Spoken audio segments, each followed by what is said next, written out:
সুপ্রিয় দর্শক, আজকে আমাদের মাঝে অতিথি হিসেবে উপস্থিত হয়েছেন বিশিষ্ট ইসলামিক রাজনীতিবিদ জনাব মাওলানা অমুক। আসসালামু আলাইকুম। ওয়ালাইকুম আসসালাম। তো নেতা সাহেব, আপনার কাছে প্রথমেই যেটা জানতে চাই, আমরা মুক্তিযুদ্ধের পক্ষে আছিলাম।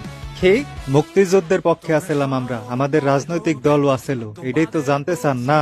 না না, আমি যেটা জানতে চাচ্ছিলাম সেটা হলো, অনেকেই জানতে চায় কি জানতে চাই? মগো রাজনৈতিক দল মুক্তিযুদ্ধের পক্ষে আছিল কিনা। কে জানতে চাই? তাই আমি তো এই প্রশ্ন করি নাই। না মানে অনেকেই জানতে চায়, এই জন্য আগেই বললাম আর কি। আচ্ছা আচ্ছা, তো যেটা জানতে চাই, মোরা রাজাকার না।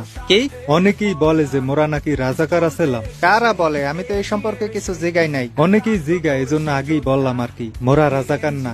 আচ্ছা ঠিক আছে, আমার প্রশ্ন হলো, মোর বাপে কি করছিল না করছিল হয়তো আর আমি জানি না। কি আপনার বাপের কথা আবার আইলো কোথা থেকে? না মানে অনেকে বলে যে মোর বাপে নাকি রাজাকার আছিল। ও, এ কি রাজাকার আছিল? না না তাহলে এই প্রসঙ্গ উঠাইলেন কে? না মানে অনেকে বলে, এই জন্য আগেই বললাম আর কি। ভাই থামেন, আপনার যা জিগাই ওই প্রশ্নের উত্তর দেন। জি জি ঠিক আছে। তো বাংলাদেশের জয় হোক।